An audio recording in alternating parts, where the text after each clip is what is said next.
검찰이 소환 조사를 마친 박근혜 전 대통령에 대해서 구속영장을 청구할지를 놓고 고심을 거듭하고 있습니다. 수사팀의 기록 검토를 거쳐 김순환 검찰총장이 이르면 내일쯤 영장 청구 여부를 결정할 방침입니다.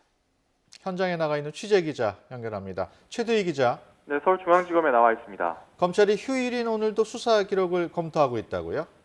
네, 그렇습니다. 검찰특별수사본부 소속 검사와 수사관 일부는 휴일인 오늘도 이곳 서울중앙지검으로 출근해 박 전 대통령의 혐의 사실과 이를 입증할 증거 자료를 검토하고 있습니다.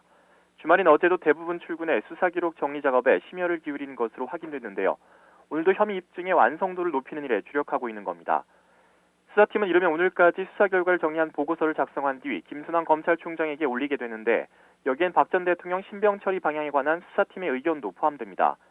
예상보다 자료 검토가 늦어지는 건 일단 수사 기록 자체가 많은 데다 박 전 대통령의 뇌물죄와 직권남용죄 등을 둘러싼 법리 검토에 까다로운 부분이 많기 때문인 것으로 알려졌습니다. 이에 따라 이르면 내일 김순환 검찰총장이 수사팀 보고를 바탕으로 신병 처리 여부를 최종적으로 결정할 가능성이 큰 것으로 전해졌습니다. 법리 검토 등의 시간이 더 걸릴 경우 김 총장에 대한 보고 시점까지 늦춰지면서 다음 주 중반 이후로 결정 시점이 미뤄질 가능성도 있습니다. 일단 검찰 내부 그리고 법조계에선 박 전 대통령에 대한 구속영장 청구 이유가 차고 넘친다는 게 중론입니다. 다음 피의자 신병을 확보해 수사할 필요성이 있을 때 구속영장을 청구하는 만큼 박 전 대통령에 대한 수사가 거의 다 진행됐는데 왜 구속하는지에 대한 반론에 근거를 마련하는 데도 시간이 걸리고 있는 것으로 관측됩니다.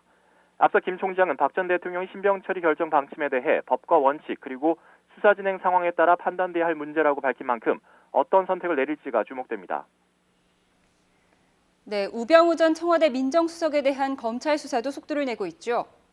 네, 그렇습니다. 검찰은 지난 24일 청와대 압수수색에서 확보한 자료를 분석하고 있습니다. 검찰은 청와대 민정수석실 등 3곳을 압수수색했지만 청와대 측의 거부로 경내로 진입하진 못하고 수사에 필요한 자료를 청와대가 제공하는 형식으로 진행됐습니다. 확보한 관련 자료는 모두 우병우 전 청와대 수석의 직무유기와 직권남용 혐의와 관련돼 있는데요. 우 전 수석은 최순실 씨가 국정에 개입한 의혹과 관련해 보고를 받고도 적절한 조치를 하지 않고 묵인하거나 오히려 도운 게 아니냐는 의혹을 받고 있습니다.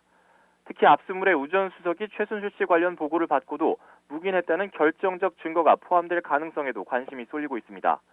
이에 따라 해당 수사팀은 어제 이어 휴일인 오늘도 청와대 압수물 분석에 집중하고 있습니다. 검찰은 압수물 분석과 수사기록 검토 등 혐의 입증을 위한 준비가 끝나는 대로 우 전 수석을 불러 조사할 예정입니다. 지금까지 서울중앙지검에서 YTN 최두입니다.